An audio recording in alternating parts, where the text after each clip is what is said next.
Thank you, Brad, for inviting me. I'm sorry I couldn't be there in person. It's my travel schedule has been too heavy, so that I'm very pleased to be able to join you by technology. If um, if I consider why, as a classical trained physician, I'd be talking about psychedelics, it's been a rather recent journey, only within the last 10 years. And the very fact that I'm speaking to you as a physician about psychedelic treatment, healing, and spiritual exploration is really a sign, I think, of the crisis in Western society. Crisis with at least two dimensions. One being the general increasing alienation and what I would say denaturation of our culture, in that more and more people are being diagnosed with all manner of disorders. Brad mentioned some of them. There's more suicide now. The suicide rates are going up in Western society, particularly in the US. I don't have to tell you about the addiction problem in the US. Every 3 weeks, you have the equivalent of a 9/11 happening in terms of the number of people dying of overdoses. And there I'm talking about just illicit drug overdoses. I'm not talking about the many more people who die from cigarettes and alcohol every few weeks. The rates of depression are going up. Autoimmune disorders are going up. The rate of multiple sclerosis is increasing, particularly amongst women. And I could go on and on with all these dire statistics. Um, if in a laboratory we were growing organisms in a broth, we would call that a culture broth, microorganisms. And if many of those microorganisms were falling sick or dying, we would say that's a toxic culture. And human beings are no different. We also live in a culture, and that culture includes our relationships, economic arrangements, political structures, what we believe about ourselves and about each other, how much we care about what other people believe about us, and many other factors. And if society is going the way it's going in terms of the number of people falling sick, you have to say it's toxic culture as well. And we have to say, well, what is toxic about it? Now, that's the first crisis. But the second crisis is that of treatment, is that in spite of the increasing sophistication and amazing technologies and amazing interventions that Western medicine is capable of, really miraculous, at the same time, we're not doing very well when it comes to chronic conditions. We're certainly not doing well when it comes to preventing or treating addictions, mental health issues, depression, anxiety, or with the chronic conditions of the body, such as multiple sclerosis, rheumatoid arthritis, and so on. And so this is where the crisis is increasing, and at the same time, our solutions are not effective. Hence, the very natural interest in alternative approaches, and now returning to traditional approaches that have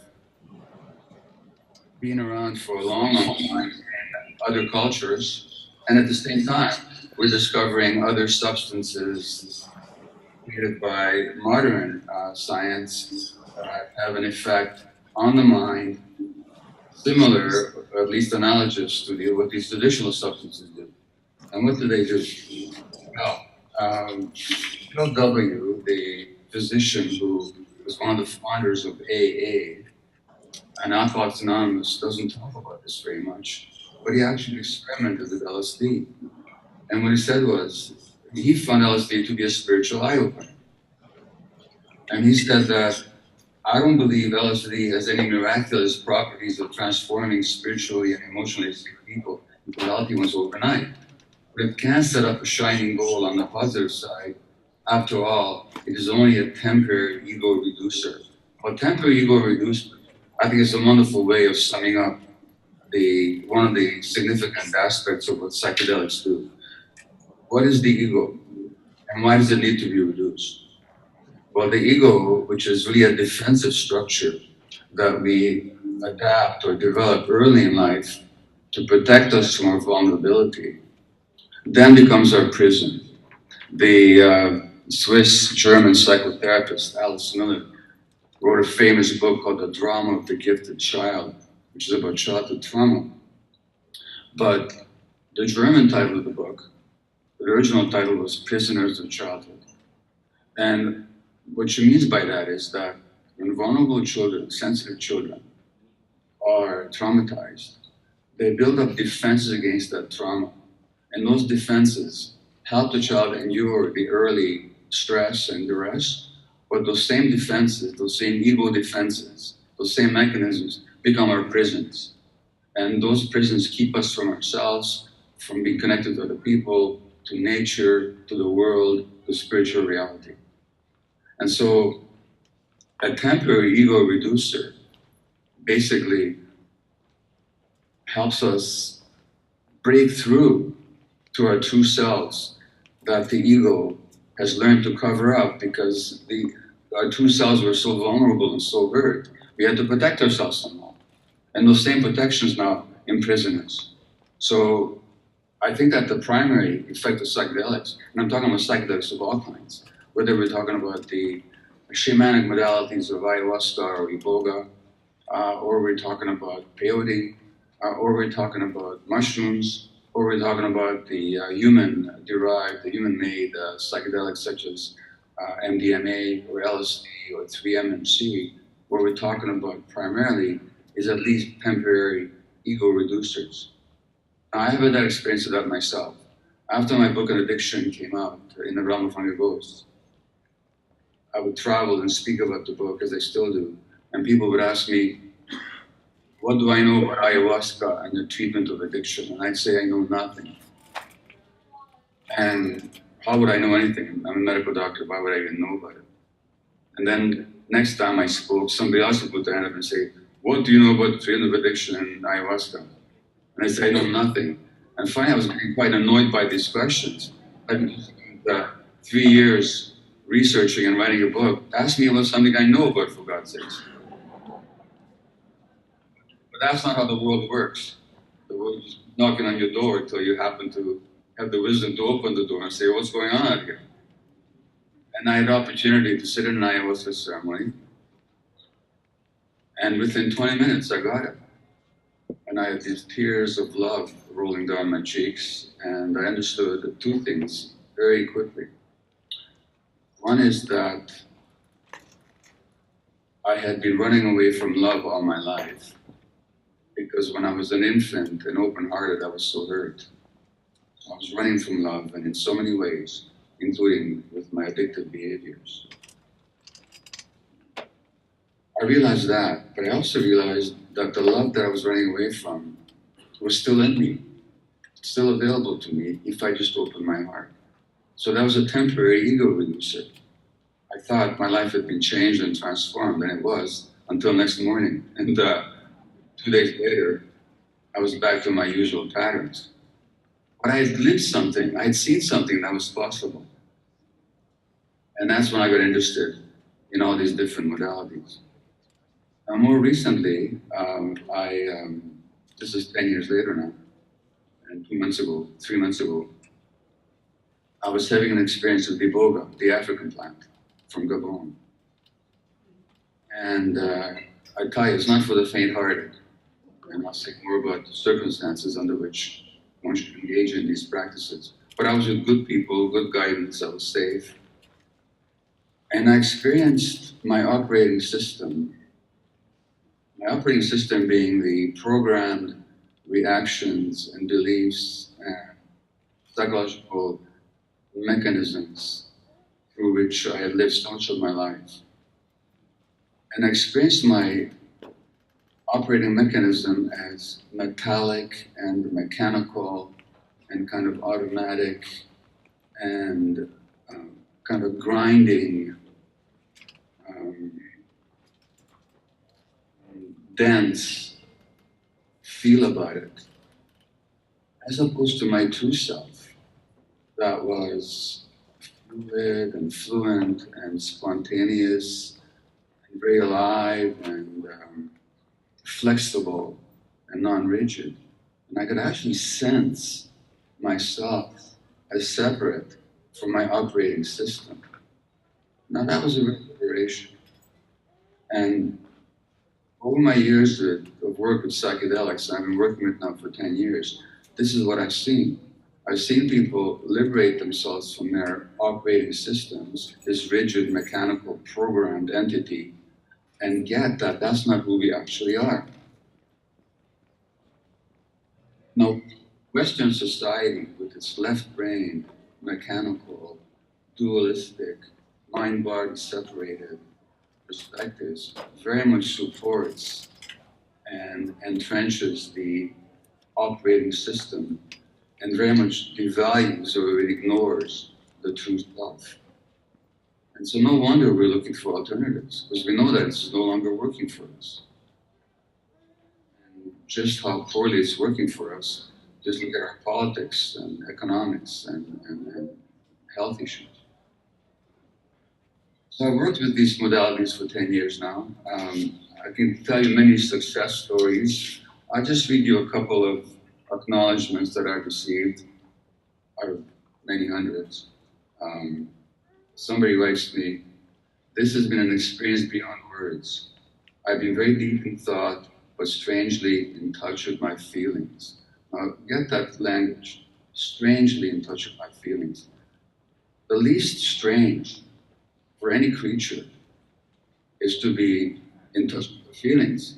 But for us in this society, strangely in touch with our feelings. How alienated we are. The amount of gratitude I feel right now is immense, and I just wish I had the words to express it. And who am I without my defenses? Words have been always one of my greatest defenses, and it seems I'm more accustomed to explaining my feelings rather than just to express them. I don't know. I feel like my words have been falling short. So that's one person who's getting the limitations of the egoic mind. And somebody from Australia, who I didn't work with personally, she just wrote to me. She says, "I'm in my bed, drifting off to sleep, feeling overwhelmed with gratitude for my healing. So I choose to share it now. I'm at ease. I'm emotionally stable. I have faith in my life and the miracle of life and existence. I know love. I am love. I know my purpose. I serve. I'm at ease." And so on. And many of you who have had the experience of psychedelics will attest to those possibilities. So I don't have to prove to you the positive potentials of psychedelics. I want to talk to you more about the appropriate ways to use them and also some of the dangers involved. Now, let me just give you an overall perspective on why I think they work. And why I think they work is because the Western view of illness, whether it's physical or mental, whether it has to do with addictions, anxiety, depression, or multiple sclerosis, or autoimmune disease of any kind, or cancer, is dualistic. It separates the mind from the body, and it separates the individual from the environment. Whereas in real life, there's no separation between mind and body. The emotional centers of the brain are part and parcel of the same system that also involves the immune system, the cardiovascular system, the nervous system, the hormonal apparatus, the gastrointestinal system. So it's all one unit. And therefore, contrary to the Western view, that diseases are kind of either biologically determined genetic problems or they're random accidents. Actually, disease of all kinds, whether it's physical or emotional, reflects that mind-body unity. And diseases are only the ultimate symptoms of life's out of balance. Lives that have been out of balance since childhood, out of balance because of stress, trauma, and out of balance because of a culture that supports the operating mechanism of the ego rather than the true self. Now, I'm not going to go into the details of the science behind all that. I'm just telling you that the science is not airy-fairy, it's not new age spiritualism, it's hard science. It's been well demonstrated in all kinds of studies, research, clinical experience for a long, long time now. Those of you that wish to investigate exactly how. You can check out my books and or other publications on the subject.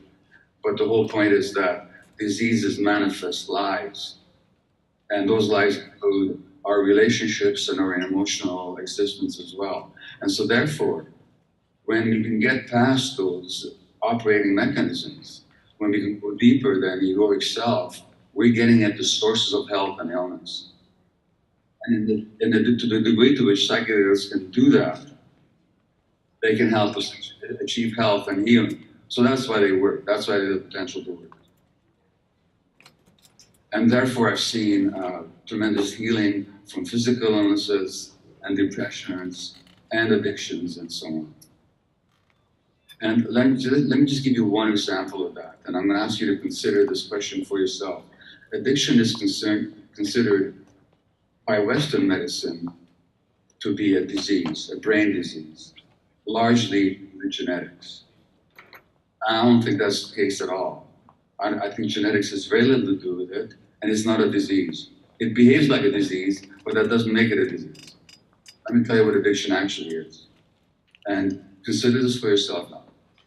Addiction is a complex process, but it's manifested in any behavior that a person finds temporary pleasure or relief in, and therefore craves, suffers negative consequences as a result of, but cannot give up despite the negative consequences. So, craving pleasure, relief in the short term, negative consequences in the long term, inability to give it up.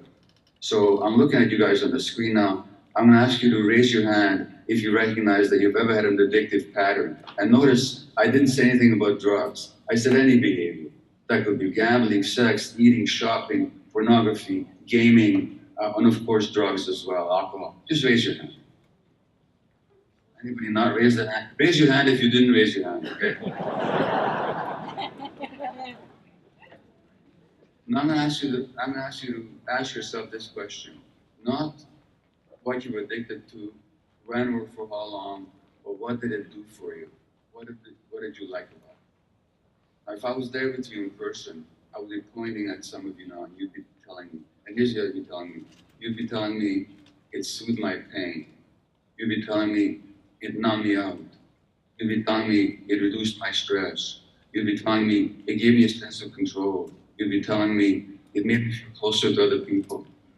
You'd be telling me it gave me a glimpse of some spiritual depth. And then I would ask you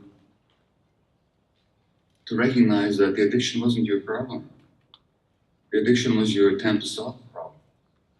The problem of emotional pain. The problem of disconnection from other people or from nature or from spirit. The problem of disconnection from yourself. The problem of stress. Why did you have to be numbed out? People have to be numbed out when they're in pain. Why were you in pain? Well, you're in pain because something happened to you. In other words, addiction is actually an attempt to solve a life problem. It's not a disease. It comes to act like one, but it doesn't begin as one. And so, if we recognize that addiction is actually an attempt to solve a problem, then the question that arises is, well, how did that problem occur? And is there anything wrong with wanting to be pain-free? Is there anything wrong to be in control? Is there anything wrong with wanting to be in connection with other people? Is there anything wrong with feeling more of a sense of unity? Nothing wrong with that. That's what we all want. It's just that addiction happens to be the wrong way to get there. But what if we found the right way to get there? But then we wouldn't have to be addicted anymore. And this is again where psychedelics offer significant potential for healing. It's the same with physical diseases. When you find the true self, my argument about physical diseases is that they come along as your body's way of saying no when you haven't been able to say no yourself. And if you learn to find your true self and act from it, your body doesn't have to teach you anymore. Therefore, that's why people can get better from multiple sclerosis and autoimmune diseases and other conditions as well. So it's all very straightforward once you understand the mind-body unity. Those are the possibilities. Now, what are the necessities?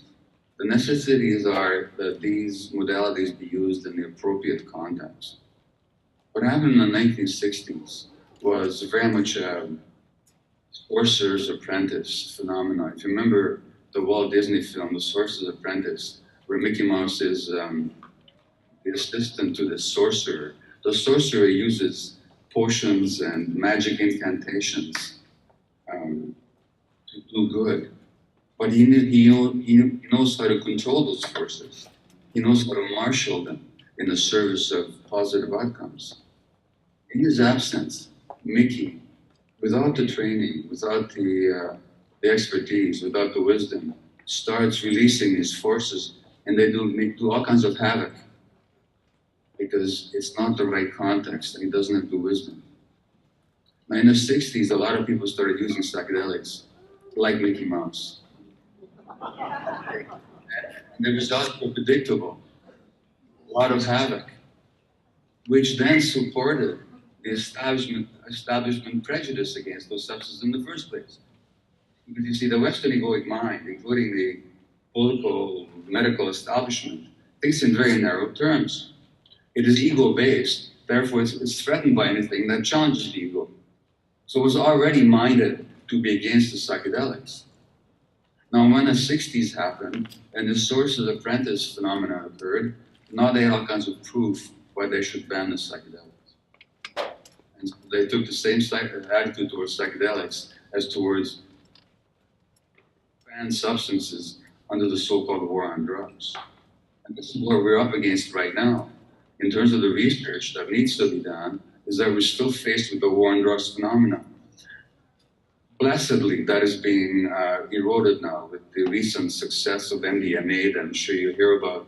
But MDMA is only one foot in the door, and that door is still very much closed, or almost closed. So this is why the research is necessary, and this is why there's so much prejudice to be overcome. So it has to be done right. We mustn't screw it up again. We have to be very careful. And in the personal sense, we have to be careful as well. Now in Peru, in the last 2 years, there have been 2 deaths around ayahuasca involving Canadians. I'm not going to go into the details, but in both situations I know there was dysfunction that should have been picked up on, and those deaths were preventable. I'm telling you that in the psychedelic world, just as in the spiritual world, there's the potential for exploitation and dysfunction. If you look at the spiritual world, or look at the world of Hinduism, Buddhism, or any spiritual practice, one could name you any number of examples of spiritual leaders who were very powerful healers, but at the same time exploited, sexually used, in other ways, profited off their followers. Now that dynamic can exist in the psychedelic world as well. We have to be careful, we have to watch for it, we have to do due diligence. We have to pay attention to our gut feelings. Number one. Number two, there's a broader danger that we perform what in the spiritual world has been called spiritual bypass, where we focus so much on the positive experiences that we can have under the impact of psychedelics that we don't work through the emotional dynamics that have us dysfunctional in the rest of our lives, that we keep going for these elevated states, but we don't integrate what we learn into our lives. So integration is a huge issue. And I hope at this conference, you'll have more possibilities to explore integration of how to bring the wisdom or the openings that you glimpse with the help of psychedelics into your personal life. And I can tell you, I've been participating in psychedelic healing for 10 years.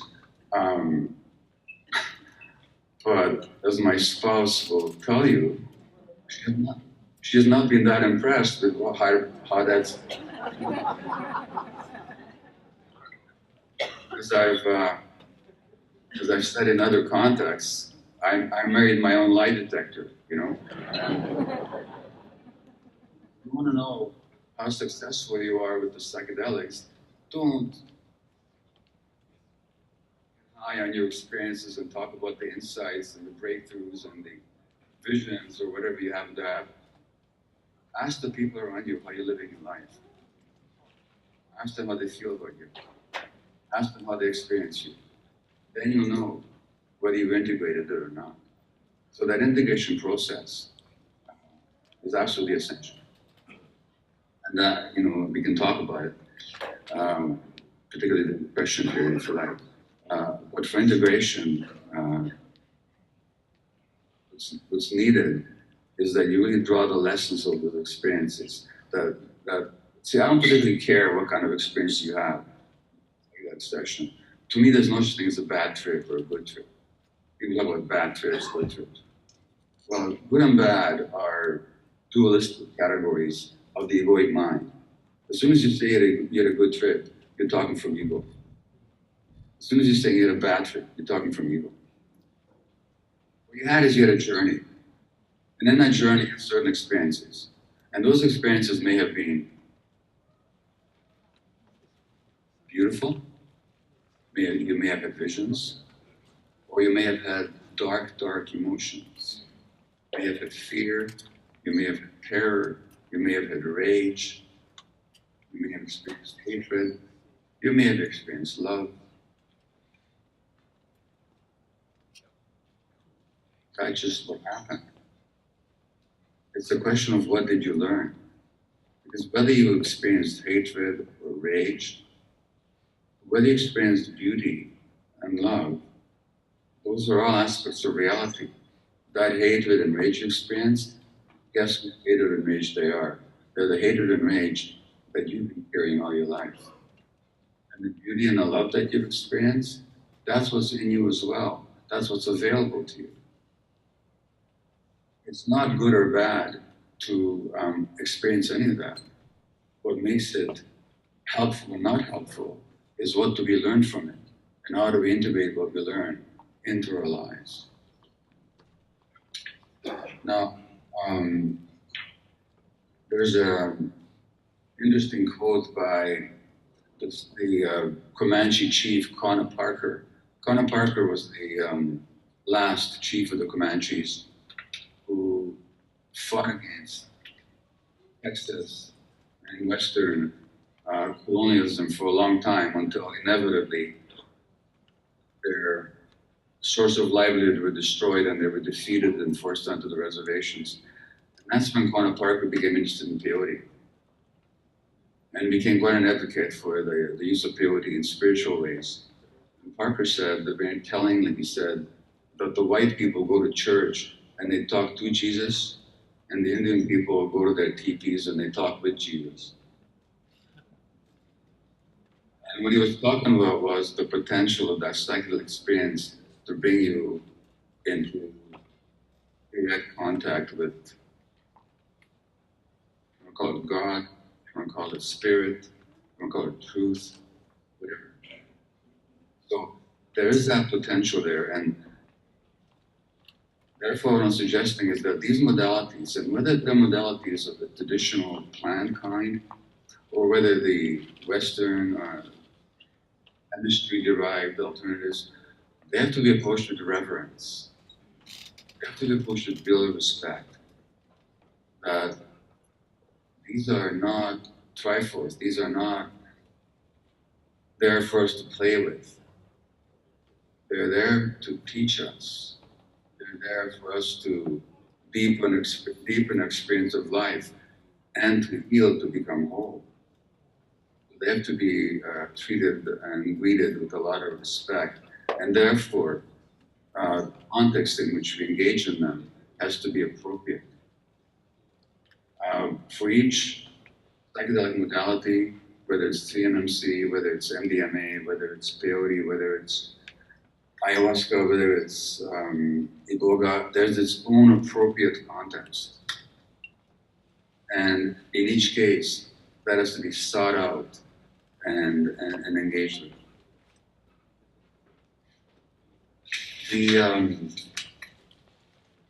final few things I want to say have to do with cultural appropriation. Now, at a MAPS conference last year, I think, or 2 years ago, I forget when, I was called to task for not addressing cultural appropriation. And I think I was appropriately called to task for it.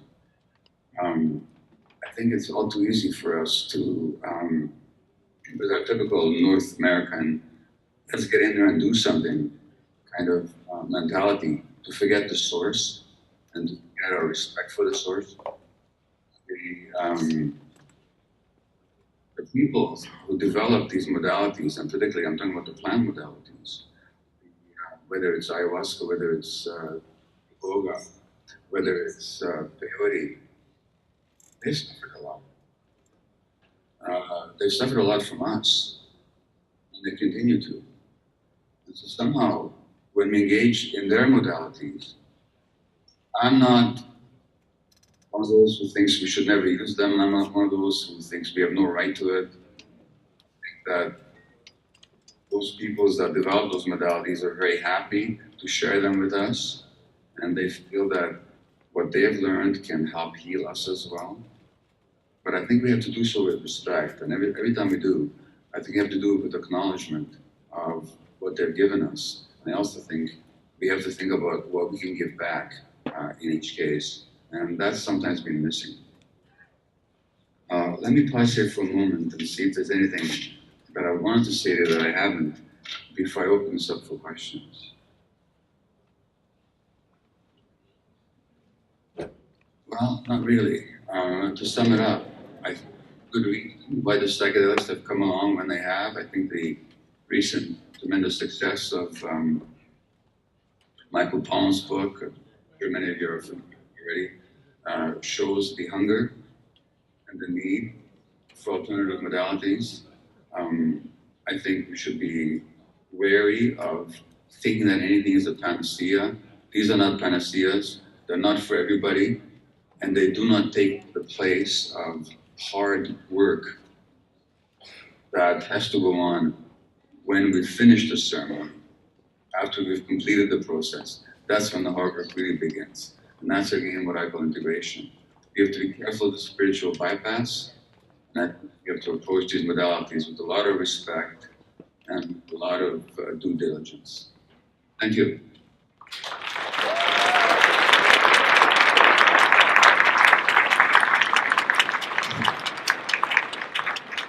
Thank you very much, Gabor. And I apologize for mispronouncing your name before. We had this discussion beforehand, and I forgot. So, open up for questions. Anyone have any questions?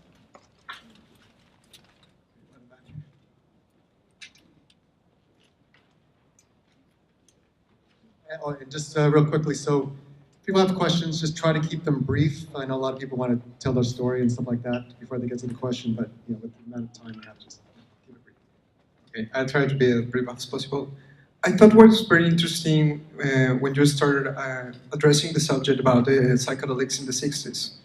So how do you think we're doing things differently in order to avoid to go back to that Mickey Mouse thing that you said, that everybody was just getting high and really not doing anything towards the world, just being peace and love, and given that we have so many problems to address now, and I believe psychedelics can open our minds and our hearts in order to thrive as a society.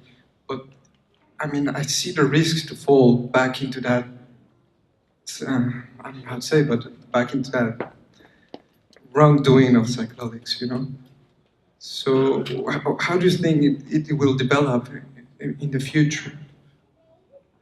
So I only heard the question in part, but if I get the gist of it, it's how do we avoid the mistake of the 60s? Is that the case? Yes. Is that the question? Okay, great. So, well, for one thing, I don't recall any conferences like this in the 1960s.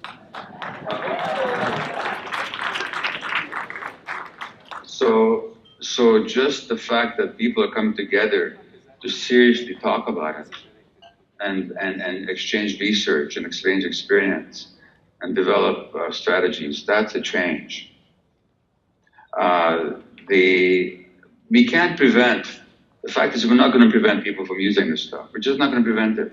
There was an article in the New Yorker a couple of years ago on ayahuasca. It was one of the stupidest things I've ever read. Somebody goes up into a loft in the Bronx or in Brooklyn next to a nightclub without any leadership, and they invite under the guidance of somebody who thinks they're a leader of some kind, and they do ayahuasca, and surprisingly, nothing much happens for them. Good thing, nothing much happens for them. But that's the kind of, we're not going to stop people from using it with that kind of ignorance. We're just not going to do that. We can talk about it and we can warn people, but the real way to prevent it is to do exactly what you guys are doing at this conference, which is develop models of responsible use and to bring together research and to bring in professionals who, like myself, I was trained in a completely different way. But once I found out about it, I could see how this work really supported everything else I was trying to do. So I think that's what we're doing, and I think that's what's different, and I think that's the hope for the future.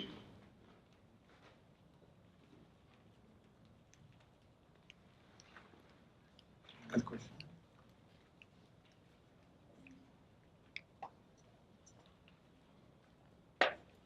Hello, Dr. Mate. I'm a huge fan. Thank you for being here with us today. I was wondering, I'm thinking of my 69-year-old father, who has been sober for 1 year. I would love to be able to broach this type of topic about psychedelics and about the healing potentials with addiction and things like that with my extremely conservative, very Catholic 69-year-old father who has, his own opinions and memories of the 60s and opinions of psychedelics and such. And so I'm wondering what your guidance might be in terms of people who remember the 60s and who think of psychedelics still as the Schedule I war on drugs establishment type of view. Okay. Well, first of all, I would reassure your 69-year-old father it's not too late, because I'm 74 myself, and I'm still doing this stuff. Your father, first of all, has to be approached with a lot of love and a lot of patience, a lot of understanding. I mean, it depends on your relationship with him. If there's an open relationship, I'll tell you two things. One is, if you can demonstrate to your father that somehow this has made a difference in your life, a positive difference in your life, that's the biggest opening. But when I say demonstrate, I don't mean tell him. I mean show him. You can talk to him all you want, but if he doesn't see the positive change in your life, if you're not the change that you're advocating, then all the talking that you'll do will simply fall on deaf ears, and I think appropriately so. So the first question is, have you integrated what you've learned in your life in a way that's available for him to see, even if you don't speak about it? That's the first question. I think it's the most important question. The second question then is, if the first is the case, how do you talk about it with him? Well, you could do worse than showing him Michael Pollan's book, if he's interested. Because Michael Pollan starts off as a Western researcher, interested, but not particularly convinced. And that is if your dad is interested. If your dad is not interested, and if he's not open to it, then I'd say, what is your need to convince him of anything? So you have to let go of any attachment that you might have towards showing your dad anything whatsoever. So that's the answer. First of all, it depends on what you can demonstrate in your life. Secondly, is he interested? And if he's not, you have to just let go of it. If he is, you can show him the evidence. That would be my response to that. Susan? Two more questions. Thank you. What is the relationship between psychedelic use and political involvement and engagement. I don't mean just sitting around talking about it, but actual engagement and involvement in the obvious problems of the world. So I just want to make sure I heard the question right. Did you say what is the relationship between political engagement and psychedelics? Is that the case? Yes, just the use of psychedelics. I mean, does it facilitate? Can it facilitate or inhibit getting actively involved in political activity, activism? All right. So that's a good question. The same question has been asked of spiritual work, like meditation, for example, or yoga. Does it facilitate or inhibit political engagement? If it's in you to be engaged politically, if it is in you, then the better you get to know yourself, the more integrated you become, the more whole you become yourself, the more effective that engagement will be. Some political engagement, I can tell you from my own personal history, because I've been very politically active all my life and continue to be in my own ways. But much of it, I can tell you, was driven by rage or driven by unconscious dynamics in myself that I wasn't aware of. And to the extent that that was the case, it actually undermined the effectiveness of my work. Because people respond not to what we say purely, but to the energy and the degree of peace and love, really, with which we express ourselves. So if we come from a place of rage and resistance rather than a place of integrated awareness, unconsciously they're going to resist that. It's going to evoke their own resistance. So that also means that sometimes when you really want to be engaged, but you realize that you're riled up and you're driven by internal dynamics that go back to your own childhood, you're better off not to be engaged, because your engagement is going to have a negative impact. However, at other times, when you really want to be engaged and you can find that spot of integration within, then you'll be that much more effective. So it's not so much that psychedelics will help you be engaged or not be engaged, it's that psychedelics properly used can help you be engaged in the right way when that's what you choose to do.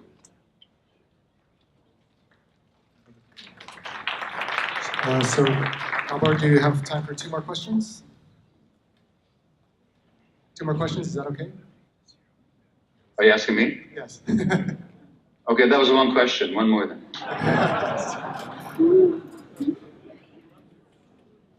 No, I can take 2 questions. Just a quick question, Gabor. In your experience, have you run across any other modalities that have the kind of power that entheogens have as a temporary ego reducer?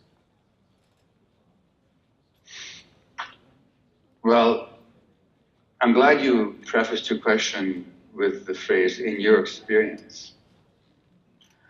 Because my experience is very much conditioned by my own particular mind. And my mind is full of resistance, always has been. That's how I was shaped early in life. It's been shaped by a very dense intellectuality. I want to really work things out logically in my mind. As a therapist once said to me, when your parents didn't know how to hold you the way you needed to be held, you developed a mind to hold yourself with. So I developed a very strong mind, which helps me in many, many ways, but has also served as a kind of prison. And so for me, the kind of modalities that other people have found helpful, like meditation and so on, have only been partially successful. And no, in my experience, up till recently, there's been nothing as powerful as the psychedelics to open those temporary windows. But that's only my experience, which is not definitive. There are other people who get there in other modalities, so we should never put our eggs into one basket. Other people get there through meditation and other spiritual practices. And let me tell you, about close to 2 years ago now, I learned a yoga practice that has been tremendously helpful in my integration. So I don't want to be here saying that psychedelics is the only way to get there. What I will say, however, is that in my experience, both personally and as a clinician,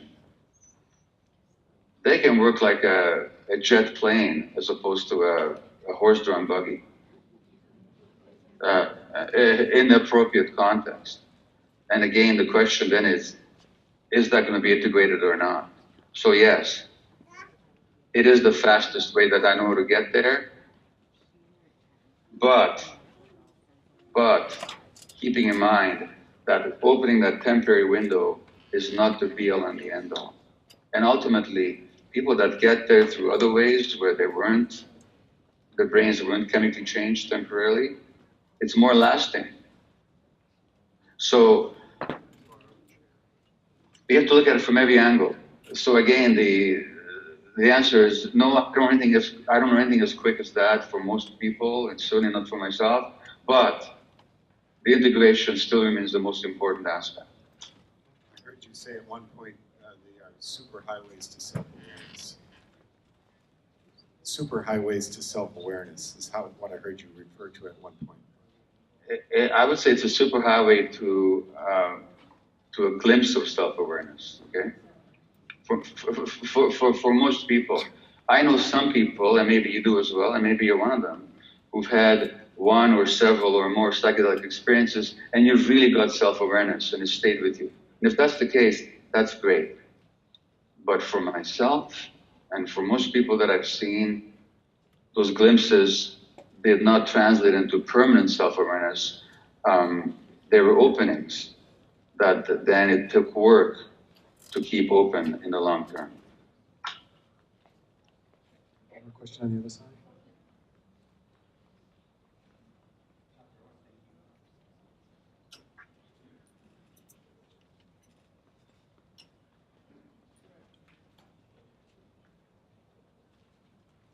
Technical difficulty here.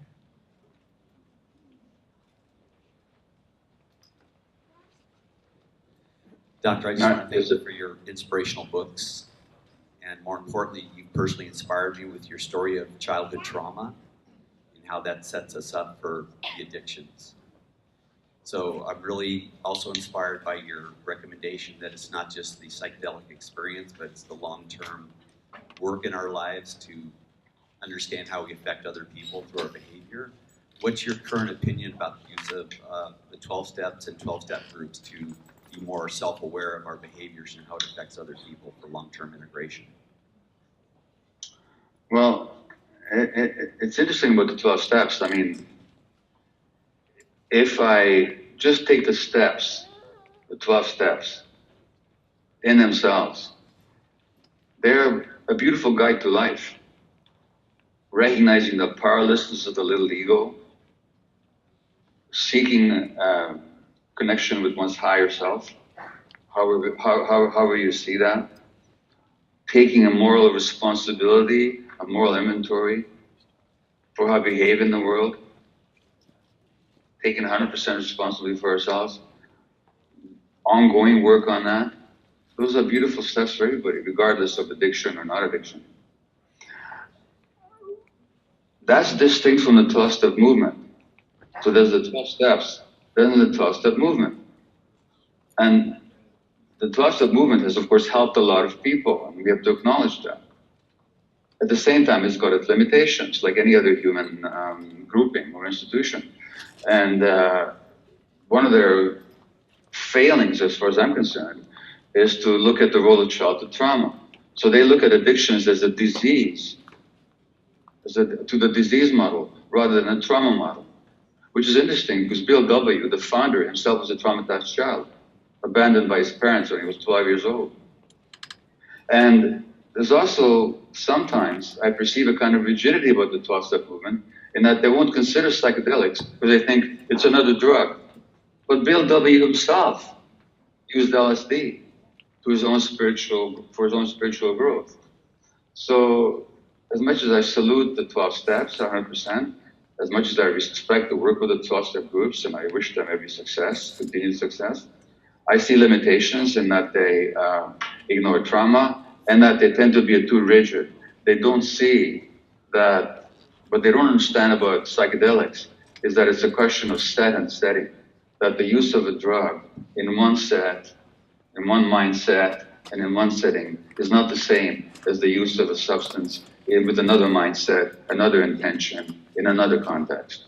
So they don't seem to understand that, and for the most part, they don't seem to be open. So the people that I know who've come to retreats that I've led with plant medicines are always worried about how do I go back and tell my 12-step buddies about this, you know, which is unfortunate. But anyway, that's how it is. I'd like to thank you for having me at your conference. I'd like to put in a plug for my next book, which is don't go out and buy it yet because it hasn't been written yet. But I just want to tell you the title of it because I think it speaks to and the second to last chapter is going to be on psychedelics, and the title of the book is going to be "The Myth of Normal: Health and Illness in an Insane Culture." And I think it's the insanity of our culture that the psychedelic movement is trying to address. Thank you all very much. Thank you.